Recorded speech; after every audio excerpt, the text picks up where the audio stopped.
ಮೊದಲಿಗೆ ನಮ್ಮ ತಾಲೂಕಿಗೆ ಬಂದಿದ್ದಕ್ಕೆ ಧನ್ಯವಾದ ತಿಳಿಸ್ತಾ, ಏನಂದ್ರೆ ಇಲ್ಲಿ ಎಲ್ಲಾ ರಾಜಕೀಯ ಪಕ್ಷಗಳು ಇದ್ದಾರೆ. ಅಂದ್ರೆ ನೀವು ರಾಜಕೀಯ ಪಕ್ಷ ಕಟ್ತಾ ಇರೋದು ನಮ್ಗೆ ನಿಜವಾಗ್ಲೂ ಗೊತ್ತಿಲ್ಲ.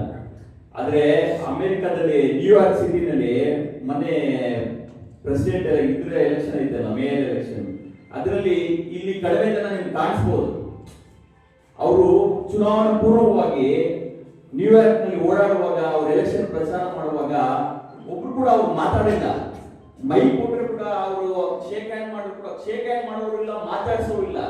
ಆದ್ರೆ ಕೆಲವೇ ದಿನಗಳಲ್ಲಿ, ಕೆಲವೇ ವರ್ಷಗಳಲ್ಲಿ ಅವರು ನ್ಯೂಯಾರ್ಕ್ ನ ಮೇಯರ್ ಆಗ್ತಾರೆ.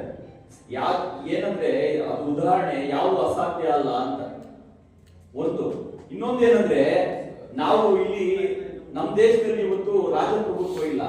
ರಾಜಪ್ರಭುತ್ವ ಇದ್ದಾಗ ಸಂದರ್ಭದಲ್ಲಿ ಬ್ರಿಟಿಷ್ ನಮ್ಮ ದೇಶದಲ್ಲಿ ಆಳ್ವಿಕೆ ಮಾಡೋ ಸಂದರ್ಭದಲ್ಲಿ ಕಾಂಗ್ರೆಸ್ ಪಕ್ಷ ಒಂದು ಪಕ್ಷ ಅಲ್ಲ, ಒಂದು ಶಕ್ತಿ, ಒಂದು ಸಂಘಟನೆ. ಈ ದೇಶಕ್ಕೆ ಸ್ವಾತಂತ್ರ್ಯ ಹೋರಾಟ ಕೊಡ್ಬೇಕಂತ ಒಂದು ಸಂಘಟನೆ ಮಾಡಿಕೊಂಡು ಈ ದೇಶಕ್ಕೆ ಸ್ವಾತಂತ್ರ್ಯ ಕೊಡಿಸುವುದರಲ್ಲಿ ಭಾರತೀಯ ರಾಷ್ಟ್ರೀಯ ಕಾಂಗ್ರೆಸ್ ಒಂದು ಮುಂದೆ ನಿಂತು ಇವತ್ತು ನಮ್ಮ ದೇಶಕ್ಕೆ ಅಹಿಂಸಾ ಮಾರ್ಗದಲ್ಲಿ, ನಿಮ್ಮ ಹೆಸರೇ ಏನಿದೆ, ಚೇತನ ಅಹಿಂಸಾ ಅಂತಿದೆ. ನಮ್ಮ ದೇಶಕ್ಕೆ ಏನಾದ್ರು ಸ್ವಾತಂತ್ರ್ಯ ಸಿಕ್ಕಿದೆ ಅಂದ್ರೆ ಅಹಿಂಸಾ ಮಾರ್ಗದಲ್ಲಿ ನಮ್ಮ ದೇಶಕ್ಕೆ ಸ್ವಾತಂತ್ರ್ಯ ಸಿಕ್ಕಿದೆ ಒಂದು.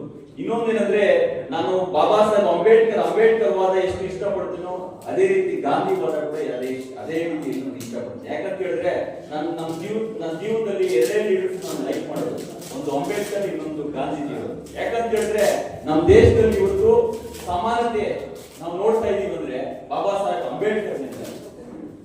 ಇದು ನಮ್ಮ ದೇಶದಲ್ಲಿ ಇವತ್ತು ಏನಾಗಿದೆ ಅಂದ್ರೆ, ಇವಾಗ ಕೆಲವೊಂದು ಪಕ್ಷಗಳು ಸಮಾನತೆಗೆ ವಿರುದ್ಧವಾಗಿದ್ದಾವೆ. ಅಂತರ ವಿರುದ್ಧ ನೀವು ಏನಂದ್ರೆ ಕ್ಲಾರಿಟಿ ಇರಬೇಕು. ನಾವು ಹೇಳಿದ್ರೆ ಕ್ಲಿಯರ್ ಕಟ್ ಆಗಿ ನಾವು ಯಾವ ವಾದದಲ್ಲಿ ಅಂದ್ರೆ ಜನರಿಗೆ ಕ್ಲಾರಿಟಿ ಆಗ್ಬೇಕು.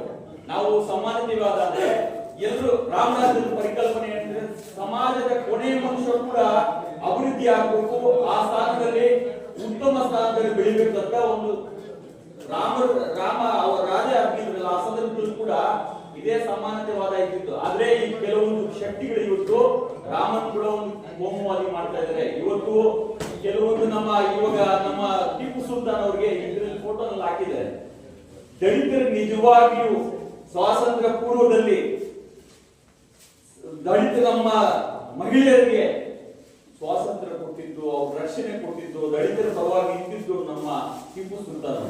ಅಂತವ್ರು ಕೂಡ ಇವತ್ತು ದೇಶ ವಿರೋಧಿ ಅಂತ, ದೇಶ ವಿರೋಧಿ ಅಂತ ಇವತ್ತು ಏನ್ ಇಟ್ಕೊಳ್ತಾ ಇದ್ದಾರೆ. ದಯವಿಟ್ಟು ಇಂಥದಕ್ಕೆ ನೀವು ರಿಯಾಕ್ಟ್ ಮಾಡ್ಬೇಕು. ಯಾರ್ಯಾರು ಇವಾಗ ಶಿವಾಜಿ ಅಂತ ಹೇಳ್ತಾರಲ್ಲ, ಶಿವಾಜಿ ಅವರು ಒಬ್ಬ ರಾಜ, ಅವರು ಇವತ್ತು ರಾಜಕೀಯವಾಗಿ ಬಳಸ್ಕೊಂತ ಇದ್ದಾರೆ. ಅವರು ಕೋಮುವಾದಿ ಅಲ್ಲ, ಅವರೊಬ್ಬ ಜಾತ್ಯತೀತ ರಾಜ. ಅವರು ಏನು ಆಡಳಿತ ವರ್ಗ ಏನಿತ್ತು, ಸೈನ್ಯಾಧಿಪತಿಗಳು ಏನಿದ್ರು, ಮುಸ್ಲಿಮ್ಸ್ ಇದ್ರು. ಆದ್ರೆ ಇವತ್ತು ಅವರನ್ನ ಕೋಮುವಾದಿ ಅಂತ ಪ್ರಚೋದನೆ, ಕೋಮುವಾದಿ ಅಂತ ಒಂದು ಇದ್ ಮಾಡ್ತಾ ಇದ್ದಾರೆ. ಭಗತ್ ಸಿಂಗ್ ಇರ್ಬೋದು, ಭಗತ್ ಸಿಂಗ್ ಕೂಡ ಇವತ್ತು ಕೋಮುವಾದಿಗಳು ಫೋಟೋಗಳು ಹಾಕೊಂತಾರೆ. ಸರ್ದಾರ್ ವಲ್ಲಭಾಯ್ ಪಾಟೀಲ್ ಅವರು ಈ ದೇಶಕ್ಕೆ ಒಂದ್ಗೂಡಿಸಿದ್ದು ಅಂತವ್ರಿಗೆ ಇವತ್ತು ಕೋಮುವಾದಿ ಅಂತ ಒಂದು ತೋರಿಸ್ತಾ ಇದೆ. ದಯವಿಟ್ಟು ಇದಕ್ಕೆ ನೀವು ಏನಿದೆ ಸತ್ಯಾಂಶ ಜನರ ಮುಂದೆ ಇಡಬೇಕಂತ ನಾನು ಕೇಳ್ಕೊಂತ, ಅದೇ ರೀತಿ ನಮ್ಮಲ್ಲಿ ಇವತ್ತು ಸಮಾಜವಾದಿಗಳೇನಿದ್ದಾರೆ ಅದರ ವಿರುದ್ಧ ಇವತ್ತು ಕೋಮುವಾದಿಗಳಿದ್ದಾರೆ. ದಯವಿಟ್ಟು ಅರ್ಥ ಮಾಡ್ಕೊಳ್ಳಿ. ನಾನು ಎಲೆಕ್ಷನ್ ಗೆದ್ದ ಮೇಲೆ ಸಮಾಜವಾದಿ ಅಂದ್ರೆ, ಸಮಾನತೆ ಅಂದ್ರೆ ನಾನು ಓಟ್ ಹಾಕಿರೋರು ಕೂಡ ನಾವು ಸಮಾನವಾಗಿ ನೋಡಬೇಕು, ಅದು ಸಮಾನತೆ.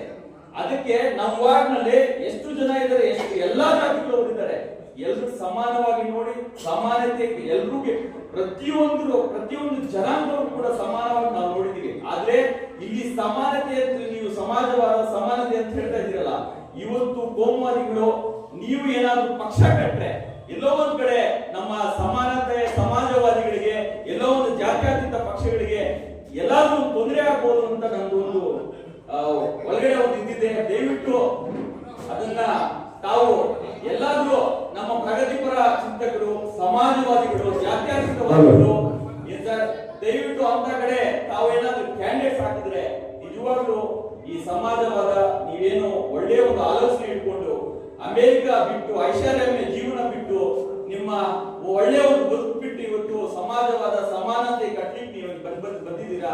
ಅಲ್ಲಿಂದ ಎಲ್ಲೋ ಒಂದು ಕಡೆ ತೊಂದರೆ ಆಗತ್ತ ನನಗೆ ಒಂದು ಎಲ್ಲೋ ಒಂದು ಕಡೆ ಇದ್ದಿದೆ. ದಯವಿಟ್ಟು ಹಂಗ ಆಗಕ್ ನೀವು ಅವಕಾಶ ಮಾಡ್ಕೊಡ್ಬೇಕಂತ ಮಾಡಬಾರ್ದು ಅಂತ ನಾನು ಕೇಳ್ತಾ ಇದ್ದೀನಿ.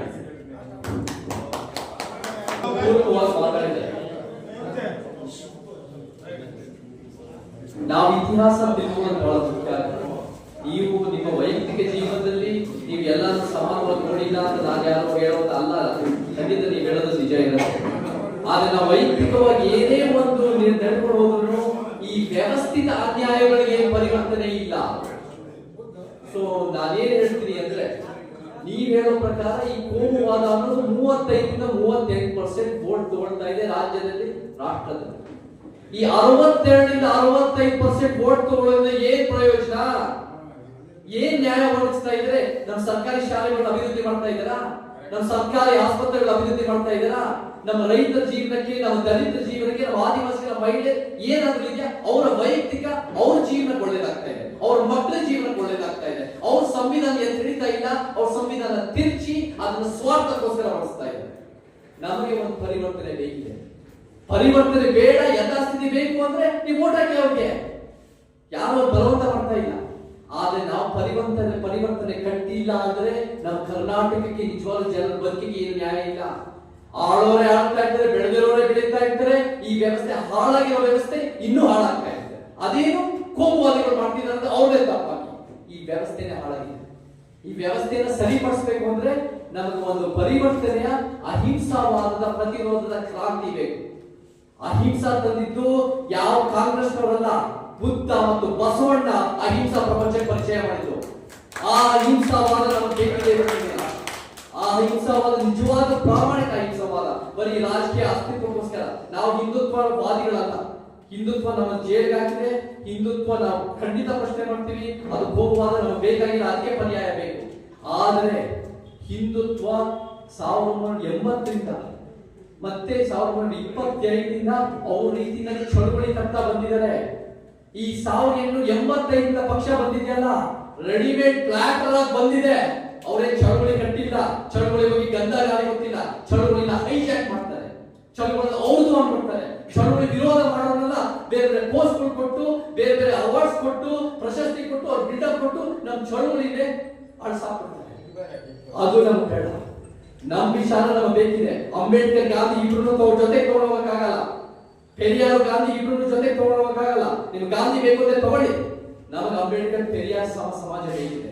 ಅದೇ ಪರಿವರ್ತನೆ ನಾವು ಪ್ರಾಮಾಣಿಕ ಪ್ರಯತ್ನ ಮಾಡ್ತೀವಿ. ಎಲ್ಲ ಜಾತಿ ಜನಾಂಗ ಧರ್ಮದವರು ನಮ್ಮ ಜೊತೆ ಬರಲಿ. ಅದೇ ಸಮಾಜ ಎಲ್ಲರೂ ಬೇಕು ನಮಗೆ. ಜೈ ಕರ್ನಾಟಕ, ಜೈ